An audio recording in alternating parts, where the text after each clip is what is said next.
Next is paragraph 5.11 of the annotated provisional agenda. That is the national paper by the United States of America entitled Report to the Executive Council, Destruction Activity as of 30th of June 2008, fifth report, document EC 54/NAT2, dated on 22nd July 2008.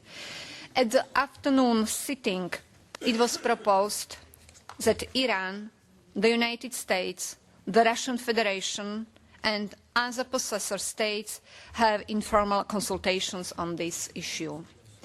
May I request them to brief the Council on the outcome of the consultations?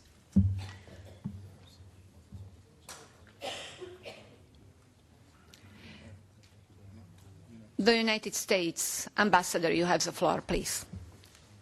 We were prepared to have consultations with all of the countries that could be affected by any addition to the chapeau language, since the chapeau covers a number of the possessor states.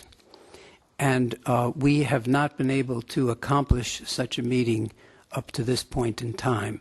I would think that perhaps we ought to come back to this in 10 minutes and see if there's any possibility for such a meeting, and if not, perhaps we have to just deal with it here. Thank you. Thank you, Ambassador. Thank you. If you need more time for consultations, we shall move. Yeah, we have a couple of other open paragraphs. Effort. Now we continue with the paragraph 5.11 of the annotated provisional agenda. That is the national paper by the United States of America entitled Report to the Executive Council, Destruction Activity as of 30th of June 2008, fifth report, document EC 54/NAT2, dated on 22nd July 2008. The delegation of Iran requested this item to be postponed several times within this session of the Council. I trust that the time has come to make a decision. Is the Council ready to note the report? Iran, you have the floor. Thank you very much, Madam Chairperson. We have already made known our position in this regard. In our view, the information provided by the U.S. delegation regarding the progress in the destruction of their chemical weapons is not complete as such, and we could not take note of this paper as a comprehensive one. We have already mentioned why, because as we referred to this to issue of destruction facilities to become operational. We think that as under the convention, the states parties who have been granted extension for destruction of their chemical weapons have the obligation to provide detailed plans of destruction of their chemical weapons. About 10%, a little bit over 10% of the total stockpiles of the United States, and comparing to the remaining stockpiles, it's about 20%, is going to be destroyed in two destruction facilities that have not yet been cleared when they are going to start operations. So, in our view, the fate of destruction of 20% of remaining stockpiles of the United States is in ambiguity, and we don't know based on which destruction program these weapons are going to be destructed. And we have requested that a timeline be provided in this regard. So before we have this information, I'm afraid, Madam Chairperson, we are not in a position to take note of this paper. Thank you. Thank you, Iran. The United States Ambassador, you have the floor. We asked for a small meeting which would include the other major possessor state, Russia and Iran. We should take a small intermission because we cannot furnish the information that they want under a 90-day historical report for crystal balling the future. And they're asking for something that is totally impossible. Furthermore, this is a non-discriminatory organization, one in which each member is treated the same as any other member. And all the other reports have been noted without any special requirement of crystal balling the future. We will be very happy to be treated like our other member states, our colleagues, but not differently. And especially in the circumstance that we're being asked for something we can't provide. So we're happy to, if the Iranian delegation wants to meet with Russia and the United States, we can do that privately, or if they feel that that either is something they don't prefer or that won't be fruitful, we can put their language up on the board and show all member states what they're seeking from us, and then we can explain why we can't provide that. And I can only basically say if this is something that is a sine qua non of noting this report, it won't get noted. And there won't be a report. Thank you. Thank you, Ambassador. Germany, you have the floor, Ambassador, please. Well, thank you, Madam Chairperson. Well, I just wanted also to say that I don't fully understand, and I find the Iranian position somewhat regrettable, because this is a 90-day paper on a past period of time, a report on activities during 90 days in the past. So I don't really understand why in a report on past activities there should be information on future planning and so on. There might be other occasions to ask for such information, but I don't think that it has a place in this report. So I would also appeal to Iran to make the way free, so to say, and note the report. Thank you. Thank you, Ambassador. France, you have the floor, Ambassador, please. Merci, Madame la Présidente. Thank you, Madam Chairperson. I would like, in my turn, to say that I think there's a misunderstanding on the part of the delegation of Iran, which has just spoken, on the purpose of the report presented by the United States. As the German ambassador has very well said, the document is one which gives an account of past activities. It's not a future-oriented document, so we have to treat this document the way we've always done in respect of other documents from other states parties, and I think it's only fair if we take note of it in the same way. Thank you. Thank you, Ambassador. The Russian Federation, please, you have the floor. Благодарю вас, госпожа председатель. Thank you, Madam Chairperson. I agree with the distinguished ambassadors of Germany and France that these 90 days reports in fact reflect activity that's taken part over the previous 90 days. There may indeed be remaining doubts with the Iranian delegation on the commissioning of future facilities, but in this report is not designed to reflect that kind of information. It's not in a format to do that. That would be discussed in another format. I also agree that the 90-day reports should not be an obstacle in the way of some states parties rather than others, because it's merely a report of what happened in the last 90 days. So I also appeal to our Iranian colleague to decide to approve the American 90-day report on destruction of chemical weapons. And if there is to be a discussion of the problems raised by our Iranian colleague, that could be done in another circumstance. Thank you. Sweden, you have the floor, please. Thank you, Madam Chairperson. We believe that all the 90 days reports should be treated the same, and we see that the US report fulfills the requirement of the Convention. It should be a factual account of past activities, and there is no requirement to add any information about the possible future.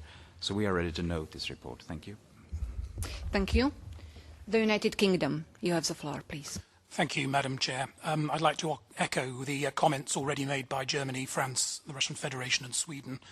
In our view, the US paper is comprehensive and does exactly what it's required to do. It is factual and retrospective and is in line with all similar reports already noted at this session of the Council. We should treat all these reports in exactly the same way, and we therefore believe the Council should note the US report. Thank you, Madam Chair. Thank you. Italy, you have the floor, please. Thank you, Madam Chair. I will not add too much, just add our position to what has been said so far concerning the report in question. We do not believe there is any real issue at stake, and we wish to see it noted by this Council. Thank you. Thank you.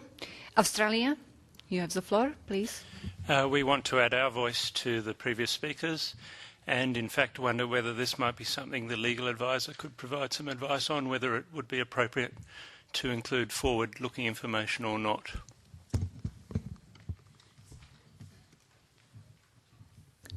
Thank you. Any other comments? Let me, before I will give the floor to Iran, let me refer to paragraph 5.7 of the draft report. This chapeau was included at the request of Iran, and its inclusion was a condition for Iran's acceptance of the report. Given this, can Iran go along with this proposal to note the report of the United States? Iran, you have the floor, please. Thank you very much, Madam Chairperson. The paragraph that you just mentioned is just reiterating the obligation of states parties to destroy their chemical weapons stockpiles. But our request is in line with the paragraph 28 of Part 4 of the Verification Annex. The report provided by possessor states parties, the 90-day reports, is coming out under the provisions of that paragraph. But that paragraph itself, at the beginning, before going to the reports, clearly emphasizes on the obligation of state parties to provide detailed plans of destruction. In our view, the reports, the 90-day reports on destruction should be based on these plans to reflect to the Council how much and in what ways we have had progress in destruction. The purpose of these reports is just to give assurance to the Council that the pace of progress is satisfactory, and the Council be informed and briefed on the real situation on the ground in destruction facilities and the whole program. While we think that the 90 days reports of the United States is not including any information as such to tell us, to give us that assurance about the destruction of that 20% of their remaining stockpiles, because absolutely there is no detailed plan provided on when and how these stockpiles are going to be destroyed. We are still waiting to hear even when these destruction facilities are going to be operationalized. And to be honest to you, it's not our business to know how the United States, where the United States is going to destroy these stockpiles. We want to know, to get the detailed plan on how they're going to do it and where they're going to do it. Whether it is in these two facilities or somewhere else, they're going to create other facilities. It's not our business. But we want just to have assurance that the obligation of states parties possessor state parties is going to be met within the deadline. And we don't have the information in the progress report or on the destruction to give us that assurance. That's our simple request. And I think it's the right of the Council to have that information. However, that's our request to get information. If the United States thinks that they can provide us such information or such assurance, we welcome their offer to have consultations with, and we also welcome any other state parties who is interested. And I suppose the whole Council should be interested to get that information, because that's a worry for every one of us, to make sure that the chemical weapons stockpiles are going to be destroyed within the extended final deadline. So we invite the whole membership of this Council to hear that. And, but, however, we welcome that offer by the United States, and we are ready to convene any meeting with the United States and any member state who is interested in this regard. We don't reject that offer. We welcome that.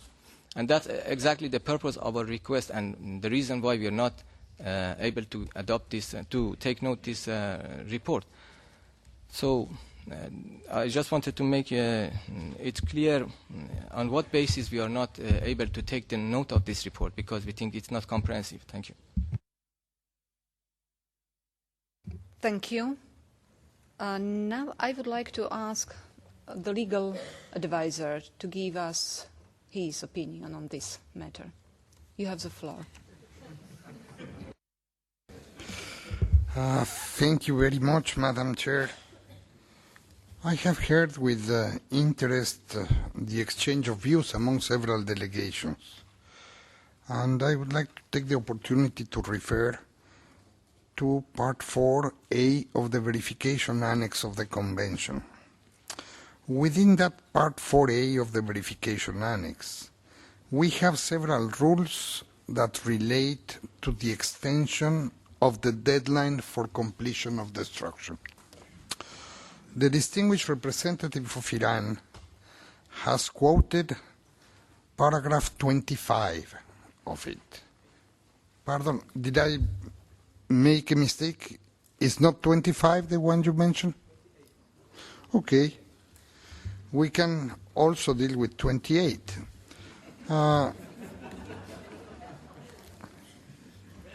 28 is a paragraph that expresses that the state parties who have been granted an extension shall continue to submit annual plans, and I underline and stress, annual plans for destruction in accordance with paragraph 29. Paragraph 29 contains all the requirements that these annual plans have to have. An annual reports on the destruction of Category 1 chemical weapons in accordance with paragraph 36 until all Category 1 chemical weapons are destroyed.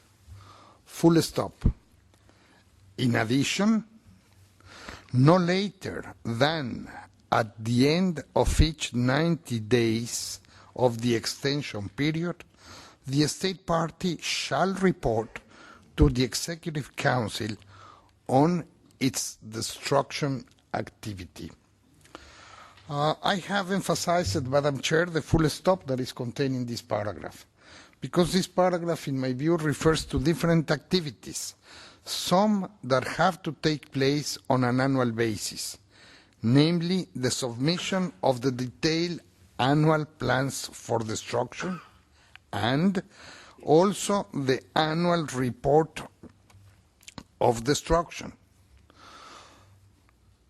But considering that it is not enough to have these annual reports, the Convention contains a further obligation that was reaffirmed by the Conference of State Parties when granting the extension request, by making it mandatory to those states that are destroying chemical weapons during the extension period to additionally inform the Executive Council of the activities that have taken place within a 90-day period. That is the function that the Council has been called to perform, namely to receive the report that is to be presented by those state parties to whom an extension has been granted that reflects the destruction activities that have been carried on during a 90-day period. The Executive Council, upon receiving these reports, shall review progress towards completion of destruction and take the necessary measures to document this progress. So, in my view, we have to distinguish two different moments. One that takes place on an annual basis, and that is when the destruction plan is presented, and another that takes place at every Executive Council, that is to receive and to evaluate the report of the activities that have been carried on during those 90 days. That is to say, it refers to past activities, while the annual report deals with what is intended to be done during the year. So they have a different scope and a different purpose. Furthermore, the last line of paragraph 28 indicates clearly that all information concerning the destruction activities during the extension period shall be provided by the Executive Council to state parties upon request. So there is this further element or this further component of the regime through which the policy-making organs keep surveillance of the destruction activities that are conducted during the extension periods granted by the conference. To conclude, and I excuse myself for taking so much of your time, the action that the Council is now being called to perform relates to the reports that have to be produced by every state party to whom an extension has been granted as to the past destruction activities carried during a 90-day period.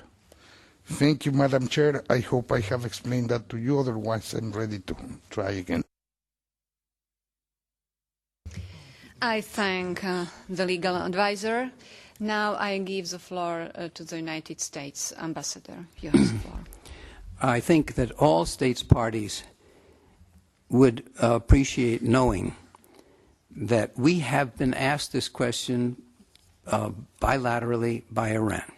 And they gave us that courtesy to do that, and we told them that we, as soon as we had reliable information prospectively that was reliable, we would inform them and the Technical Secretariat and our colleagues. And we have continued to follow the practice of complete transparency.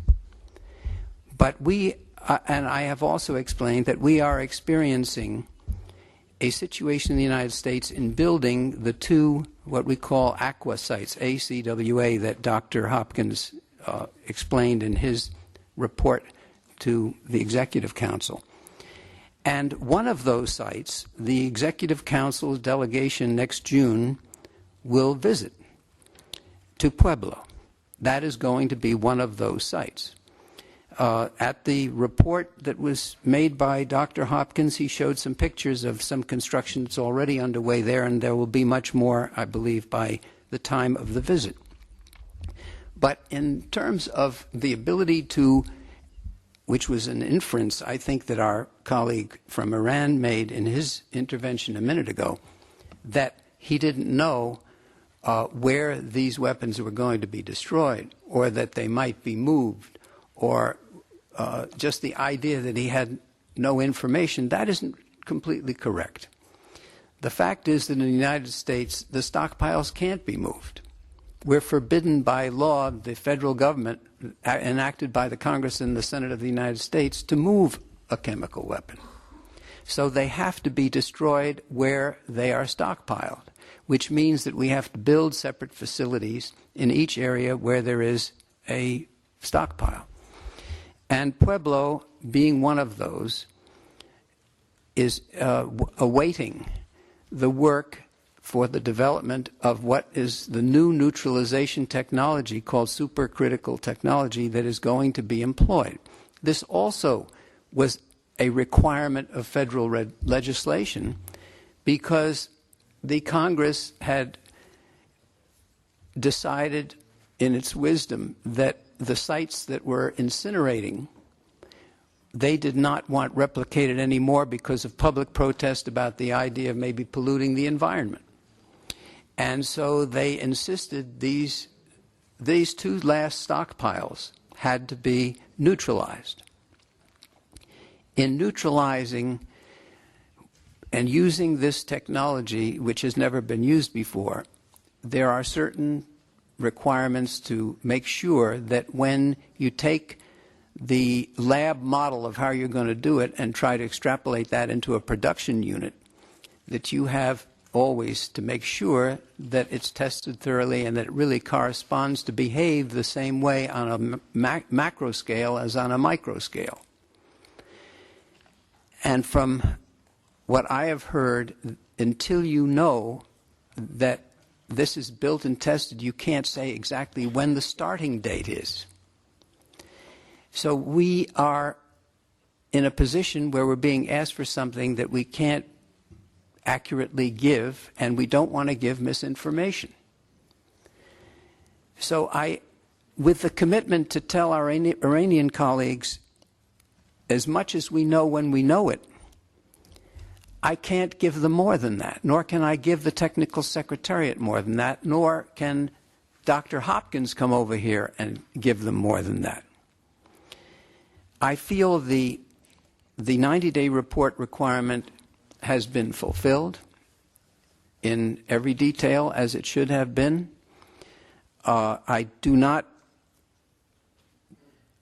accept the idea that the U.S. should be treated differently in this organization. If other reports have been received and noted, then ours should be. If it is not, all I can say is we are being discriminated against. Thank you. Thank you, Ambassador, for a very comprehensive explanation. Now I give the floor to the Russian Federation. Благодарю вас, госпожа председатель. Thank you, Madam Chairperson.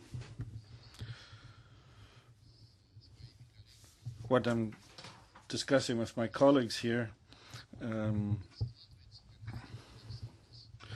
it seems to us that there's a very paradoxical situation has arisen in regard to the 90-day activity, which was confirmed in the report. What would happen if the Executive Council did not approve the report presented by the United States of America? I would like to ask the legal advisor if that would mean that we are allowing or giving an opportunity to states parties not to fulfill its obligations. Thank you. Thank you. Our dear legal advisor, you have the floor. Thank you, Madam Chair. As to the question raised by this distinguished delegate from the Russian Federation, the obligation to present a 90-day report is self-standing. In other words, if the Council does decide not to note, that does not mean, one, that the state party did not report. Two, that does not mean that the state party shall not report for the 90-day period. The obligation is there. It is to the Executive Council to decide on the consequences of not noting. They are the ones who receive, you are the ones who receive the 90-day report, and you are the ones who, in accordance to the decision of the conference and by the mandate of the convention, have to decide on those 90-day reports. Thank you, Madam Chair. I thank the legal advisor. I give the floor to the Ambassador of Germany, please. Well, thank you, Madam Chair. I just wanted to thank Ambassador Nyate for the explanation he had given on on paragraph 28. I think it was a very pertinent explanation and very clear, and I see no room after that explanation why anyone could not note the report. So I would ask our Iranian colleagues not to hold up the Council, and I mean, if they need 10 minutes to inform their national authority, would be okay with me, but I see no room why anyone should hold up this report. Thank you. Thank you, Ambassador. Iran, you have the floor. Thank you very much, Madam Chairperson. Well, I should thank first our distinguished legal advisor for his opinion, which was very precise and to the point. We agree with every word of it. And based exactly on this opinion, I just wanted to explain why we are asking this for this information to be provided. As our legal advisor explained, the Council, and I also reiterated before in my previous intervention, the purpose of this report is exactly to enable the Council to make appropriate recommendations. If the information provided to us is not sufficient and is not comprehensive, the Council would not be clear about the current situation. As I explained, 20% of the remaining stockpiles of the United States is not clear how they are going to be destroyed and when. We have the deadline approaching, the final extended deadline. I assume that comparing the, sorry, Ambassador, is 20% of the remaining almost. 10% of the total when it was declared, but comparing to the remaining, it's about 20%. So if it is not, I lost my track of my intervention, sorry. So we think that the Council should be given assurances that the deadline is going to be met. Considering the rate of destruction in the last 12 years, the speed for destruction should be 4 times more to make sure that the deadline is being met. While we don't have even a timeline for finishing the construction of these destruction facilities, let alone the operationalization and the detailed plan to be provided, what assurance do we have? All what we are asking is just to be assured as the members of the Council that we are not going to miss the deadlines. And as our distinguished legal advisor mentioned, we have every right to ask for additional information, and that's all we have been asking for. In the last meeting of the Council, we raised a similar question, and based on the understanding we reached with our U.S. distinguished colleagues, we agreed to take note of their previous paper in the last meeting, provided that, I mean, with the understanding that this information would be provided to us later on.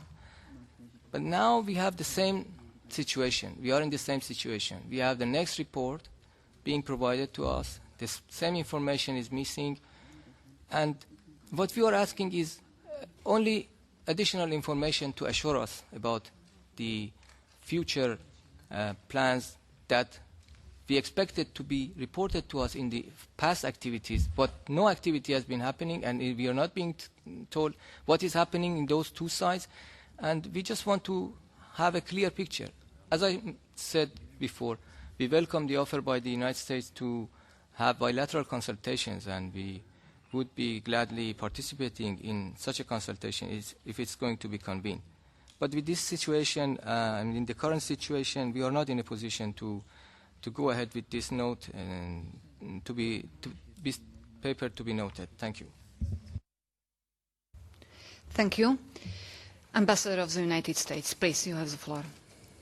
I quite definitely disagree with the fact that there's no information on 20% of the stockpile, merely because 10% is remaining at these two sites and 10% is still remaining to be done at other sites.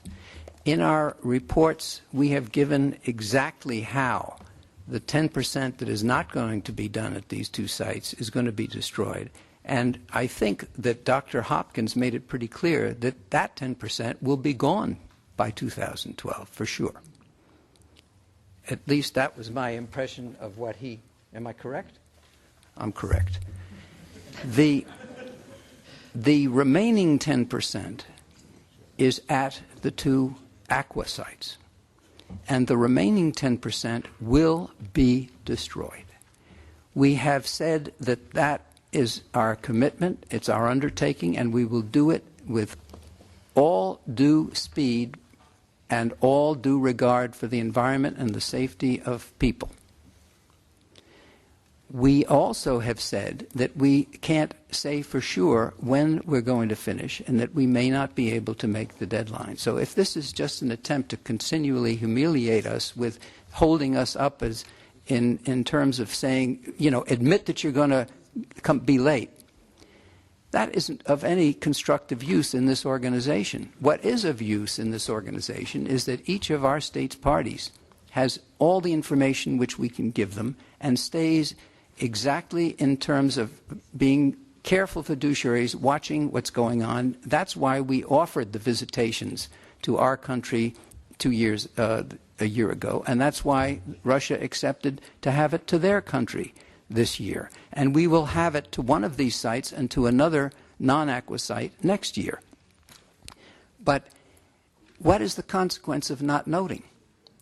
It should be of concern to each one of you, because you are instructed, according to this, to review progress towards completion of destruction, to pay careful heed to these 90-day reports as to what has happened. If you're dissatisfied with what is being reported or what has happened in the last 90 days, you should be raising that. If you want more information prospectively, you ask for it, and we will give it as soon as we have it reliably. But in terms of anticipatory breach or humiliation in contemplation of anticipatory breach, I don't see the constructive purpose of that in this organization. I think we wait till 2012. If something hasn't been completed by that time, there's time enough to deal with it. And we're in the hands of all our colleagues and all states' parties if we are late. And then they have to determine whether we're late for negligence, for lack of determination, for unwillingness to spend the money, or for problems that nobody could have solved sooner. And despite those efforts, and we're already close to $30 billion into this thing. Does any country think that we've spent that kind of money not to destroy our stockpile, and that we're already 55% through, and that we expect to be at least 90% through by the deadline? And I pray we can do it all. And we've committed to make every effort to do it all. So I think this is an exercise in attempted belittling, actually. And it's not that I resent it. I would rather put really true motives behind my Iranian colleagues, because I respect them and I like them. But the result of what they're seeking and pressing continuously about this isn't constructive. Because each one of us, if we fail to take note in some small way, isn't doing our duty. And so in a way, they're blocking all of you from doing your duty. And I think that you have to decide for yourselves if you want to be put in that position. Thank you.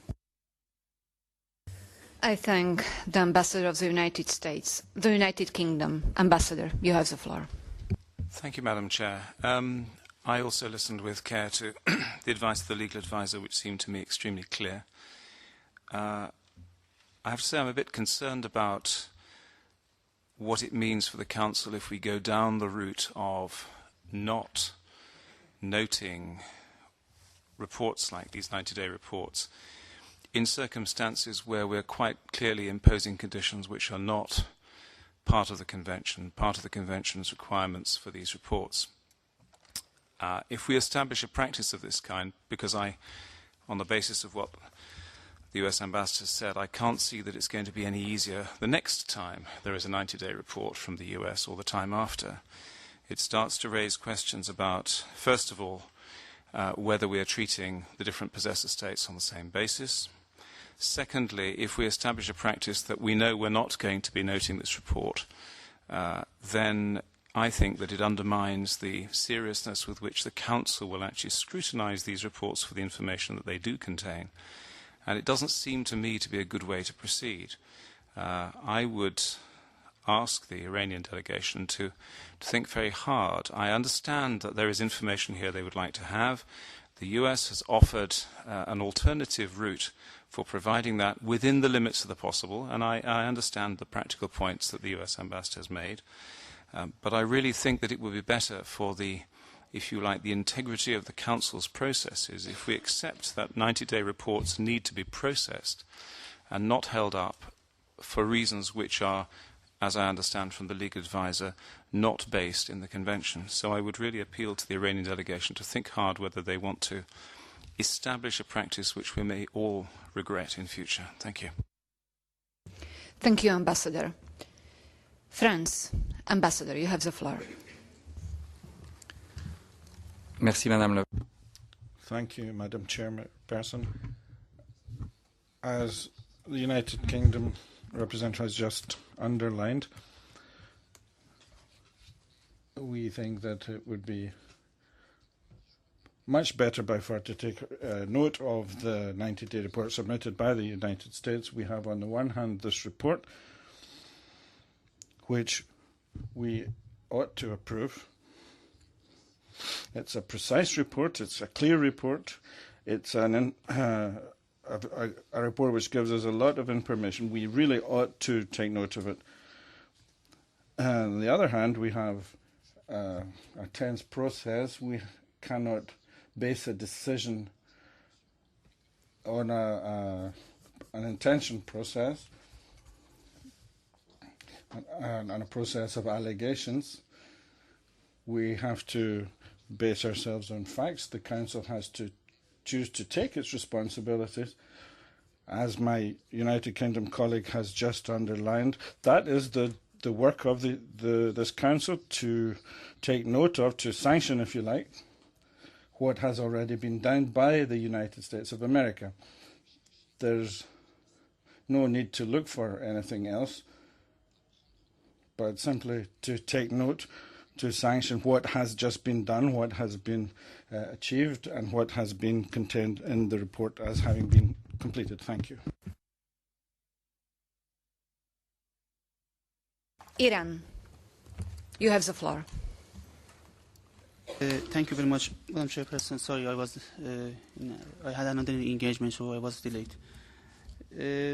I think that there has been very considerable comments that we thought maybe all are very useful, the constructive one, except about the fact that it seems that there's one comment which is out of proportions, is overreacting to what Iran has asked. What Iran has asked is that simply to fill the gaps which we have already identified in the national paper. This is the first thing. Do we have the right to ask a gap to be filled out as it is signified the importance of having that information in the report which has already presented by the distinguished DG to the second review conference? It has been highlighted in that report that the significance of operationalization of facilities to meet the extended final deadlines. We are trying just to have that gaps to be filled out. And second thing is that whenever we started discussion on that, you remember that we did not open discussion in substance. because due to the fact that the experience we had from the last session, we thought maybe it would be out of control and it would come on the floor to debate on that, which from the first instance we would like to avoid that. That was the reason, so sincerely we tried to work behind the scene and then come to the meeting and work in a manner very positively to tackle with this issue without, unfortunately, as I see that out of proportions dealing with issues which, from my point of view, is really overreact to very humble request from our delegation that this information should be filled out. And thirdly, we are not treating United States differently with the others. The case is different. Destruction should be considered per country separately as we see the progress achieved. Therefore, we do not treat the United States differently because we have never found any language except whenever we are talking about the national paper, we think that the national paper should address all detailed information as required by the annex of the convention. That's it. So nothing. We have never tried to differently treat United States. So, and I'm really surprised to see Ambassador Javits say that something like the kinds of words which he has used, I don't want to repeat it, that humiliating, we never work on that kind of environment. We have every time worked here in this environment very positively. When we have concern, we have to understand it and to tackle it its own merit. And fourthly, the last point. Again, I do want to deter such kind of discussions to happen on the floor, because we think that there are so many other ways to deal with issues of concern. It is better to avoid it. But unfortunately, I have seen that many times it has happened. It seems that distinguished colleagues, that I don't know that they are trying to bring issues on the floor. Let's have work on the language, and then we would come back to it. I'm sure that we would be able to solve it very soon. I'm sure that I indicate that it is my humble request that do not continue such kind of discussion on the floor. And let's have to work on that, and then hopefully we would overcome this difficulty. Thank you. Thank you.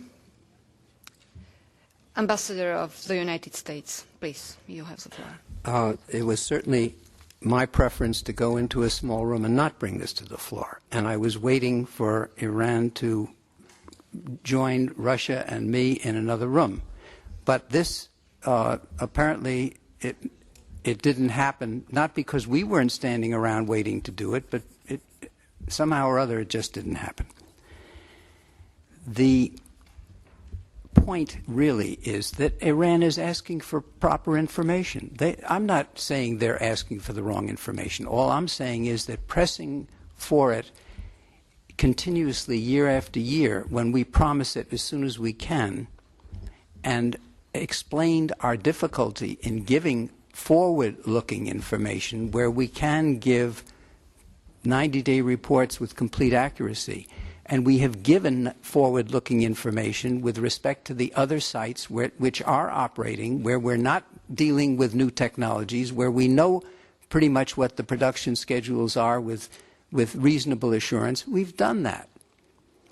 It's only, they're complaining about 20%, and I'm saying it's only 10% on which the full forward-looking information is not available at this point in time, and we're not obligated to give it under a 90-day report, and we've said we'd give it as soon as we can. So it's only a form of pressing for something which results in a situation which we repetitively have to explain and look like we're remiss. We're not remiss. We're spending billions of dollars to comply with this convention. We're supporting it in every way which we know how. It's all, and I don't attribute bad motives to Iran. They have every right to ask for what they're asking for. It's only my feeling that it shouldn't come to the floor. I'm glad that my distinguished colleague agrees with that. It should not have come here. We should have met earlier. But what they're asking for is something we can't provide, and that's something I can't overcome. That's a hurdle that's impossible. So when we talk about language, I only want treatment like everybody else. Thank you. Thank you, Ambassador. It's a very important issue, and I don't wish to present this issue for deferring or something like it. And of course, in spite of the fact that we have a very limited time, I give the extra time in order to consult it again. I mean to have a bilateral or trilateral or multilateral consultation as you wish. Ambassador, you have the floor, please. On the remaining U.S. stocks, we have still 45% of our stockpile to destroy. Pueblo and Bluegrass, the two aqua sites, only have 10%. We are going to destroy the other 35% in sites that are up and operating or that are known technology where we've got no problem. And we predict, and you've heard it from Hopkins, that will, at least that 35% will be gone, which means 90% will be gone. So it's not that we're trying to withhold information. We just can't tell you more prospectively about the 10% until we solve the technology problems. And they are major when you deal with a new technology that is untested in going up to industrial production. Thank you. Thank you, Ambassador. Russian Federation, please, you have the floor. Thank you, Madam Chairperson. A request has been made here for the Russian Federation as a state possessor take part in the bilateral consultations between the United States and our Iranian colleagues. We are ready to lend a helping hand in a friendly fashion to find a way out of this difficulty, but I think we would have to bring other states parties into it so that they could give us the benefit of their advice as well. Thank you. Thank you.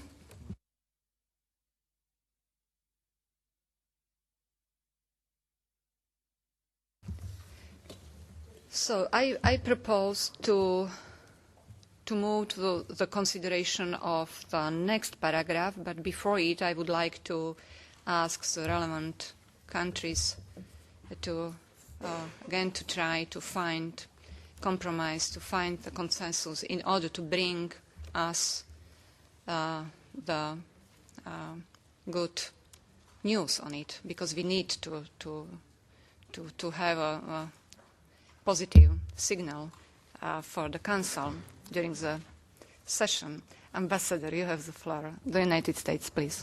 I've heard Russia ask for, express the willingness to meet, but ask for other states parties. Perhaps you could set aside a little time at some point where, because I'm happy to be party to a meeting if there could be a constructive outcome. If there can't be, I think we waste our time. And what I've heard from Iran is that they insist on this information in order to note. And so we're only talking about noting or not noting. And therefore, not to waste time, I think, depends upon my colleagues from Iran indicating whether they think they have any flexibility in this other than treating us like, I mean, that's the prerequisite for me to be able to accept language. It's got to be simple, as the same as with everybody else's report. Thank you, Ambassador. The Russian Federation, please. Thank you, Madam Chairperson. I'm sorry to the room. I made a mistake. I didn't mean that other member states should take part, but other possessor states. Clarification and Costa Rica.